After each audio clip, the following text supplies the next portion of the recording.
Petit débat récemment à la rédaction de Promesses de fleurs, est-ce qu'on dit une ou un hellebore? Effectivement, on pourrait dire c'est une vivace, c'est une plante, c'est une fleur, ça devrait être une hellebore. Eh bien, selon le dictionnaire Larousse, c'est bien un hellebore. Alors les hellebores ici, on vous en a fait une petite sélection pour vous montrer un peu la diversité qu'il peut y avoir dans ce genre botanique. Alors hellebore, ça vient du grec d'éléine, qui veut dire faire mourir, et bora, nourriture, parce que voilà, cette plante est toxique, comme la plupart en fait des représentants de la famille des renonculacées. Alors ici, je vous ai amené quelques hellebores plutôt sauvages. En fait, les hellebores, on va les retrouver en Asie, on va les retrouver en Europe, avec un gros centre de diversité dans les Balkans. Par chez nous, on a l'hellebore foetidus, l'hellebore fétide, ainsi appelé parce que son feuillage est un petit peu fétide quand on le froisse. Cette hellebore, on va la retrouver dans les forêts en France, en Belgique, et plutôt sur des terrains plus ou moins secs. C'est une hellebore d'ailleurs qui résiste parfois à un petit peu de soleil aussi. Il faudra prendre ça en compte si vous voulez le mettre dans votre jardin. Eh bien, sous les arbres, c'est très bien, mais elle tient aussi un petit peu avec un petit peu de soleil. Une autre qui tient bien au soleil et à la sécheresse, c'est celle-ci, l'hellebore de Corse, Helleborus argutifolia. Alors ça, c'est un hellebore qui va pousser assez grand. Ici, elle est toute petite, elle est toute jeune, mais au bout d'un moment, vous pouvez avoir, on montrera des images d'ailleurs dans mon jardin, un hellebore qui va faire au moins 80 cm de tous les côtés. Dans les espèces sauvages, plus ou moins par chez nous, il y a aussi celles qui poussent aux îles Baléares, par exemple, l'Helleborus lividus. Mais je n'ai pas d'Helleborus lividus, en revanche, je vous ai pris une Helleborus hybride, Helleborus X sterni.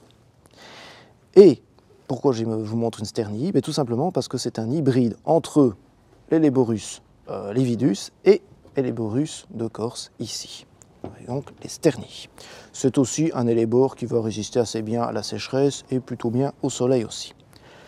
On oublie les hellebores qui tiennent au sec et au soleil pour aller vers les hellebores plutôt de mi-ombre, voire d'ombre complètement.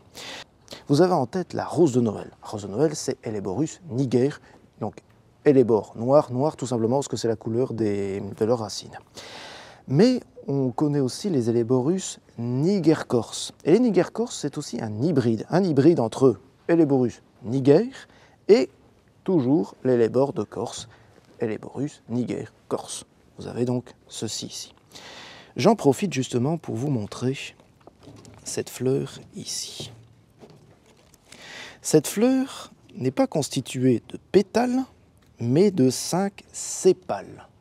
Or, les pétales, en général, ça fane très vite, mais les sépales, ça tient plus longtemps. Voilà pourquoi ce sont des fleurs qui vont tenir longtemps en hiver. Les pétales, on va les retrouver ici, en dessous, très petits et complètement modifiés. Elles se sont transformées en botanique, ce qu'on appelle en nectaire, c'est-à-dire ce sont des petites pièces florales qui contiennent du nectar et qui attirent beaucoup et nourrissent d'ailleurs des insectes butineurs. Ces insectes qui justement ont besoin de nourriture à cette période de l'année, c'est-à-dire l'hiver, une période vraiment critique pour les insectes.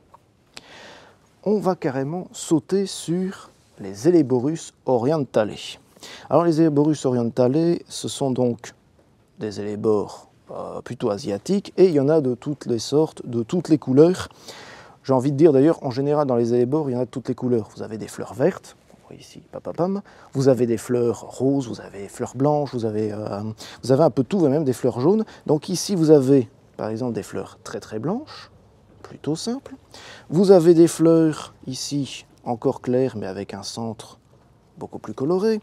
Vous avez, je chipote un petit peu, hop, vous avez des fleurs doubles ici. En fait, les fleurs doubles, c'est tout simplement les nectaires qui se sont retransformés en pétales. Donc vous avez ici les sépales qui tiendront le coup et les pétales juste ici. Voilà, ça c'est pour.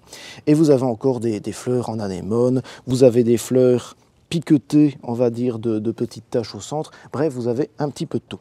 Les Helleborus orientale, vous allez les mettre sous les arbres et garder surtout le sol frais.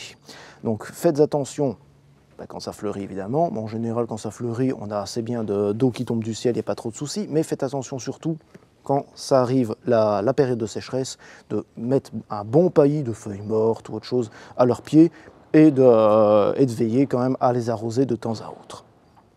Si vous souhaitez collectionner les élébores, eh bien sachez aussi que la période de floraison peut être assez large. Je pense notamment si vous démarrez sur des Phoetidus qui vont fleurir plutôt vers le mois de novembre, et puis petit à petit, eh bien, les autres vont se suivre jusqu'aux Orientales qui vont fleurir jusqu'à la fin de l'hiver, offrant donc des fleurs à une période où on n'a pas beaucoup de fleurs.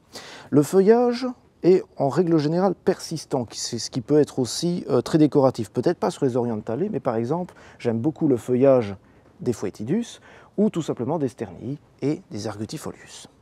Au niveau de la culture, on en parlera de façon plus approfondie dans une autre vidéo, mais sachez qu'il y a des élébores pour l'ombre, il y a des élébores pour le soleil plus ou moins, il y a des élébores plutôt de sol frais, plutôt de sol sec, il y a des élébores qui vont avoir telle ou telle couleur ou qui vont fleurir plus ou moins rapidement. Bref, il y en a pour tous les goûts, donc il n'y a aucune raison de ne pas planter d'élébores dans son jardin.